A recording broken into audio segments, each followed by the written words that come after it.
100% probability के साथ पूछा जाने वाले इस क्वेश्चन के बारे में अगर तुमको नहीं पता है तो ये तुमको तुम्हारा अगला इंटरव्यू भी कॉस्ट कर सकता है। इसका नाम है कैप थ्योरम। तुमने बड़े बड़े ऐप्स को देखा होगा, फ्लिपकार्ट, अमेजॉन, नेटफ्लिक्स। ये एक सिंगल ऐप नहीं होते, इसके अंदर बहुत सारे सर्वर्स होते हैं। अलग अलग रीजन्स में ये सर्वर डिवाइडेड होते हैं एंड इसी को हम बोलते हैं डिस्ट्रीब्यूटेड सिस्टम।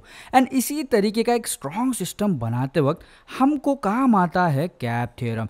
सो इस कैप थ्योरम का मतलब क्या होता है? सी मतलब कंसिस्टेंसी। मान लो कि ये तुम्हारे दो नोड्स है डेटाबेस के, दोनों अलग अलग जगह है बट दोनों में सेम डेटा होता है। मान लो कि ए कभी डाउन हो गया तो बी लेटेस्ट डेटा देने के काम आता है।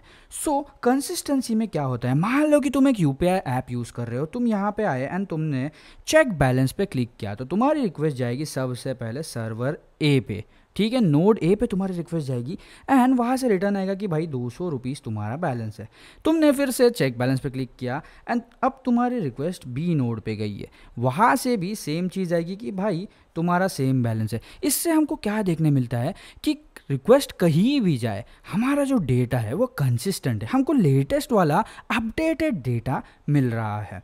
एंड ए फॉर अवेलेबिलिटी में क्या होता है? मान लो कि तुम वही यूपीआई ऐप यूज़ कर रहे हो, तुम आए, तुमने चेक बैलेंस पे रिक्वेस्ट किया एंड तुम्हारी रिक्वेस्ट गई ए पे, ए से तुमको आया तुम्हारा बैलेंस है 200 रुपीज़, सही है, तुमने फिर से चेक बैलेंस किया बट इस बार तुम्हारी रिक्वेस्ट गई बी नोड पे एंड यहाँ से तुमको 5 रुपीज़ रिटर्न आया। इसका मतलब पापा ने जो पैसे भेजे थे उसका तो कोई अपडेट है ही नहीं, राइट?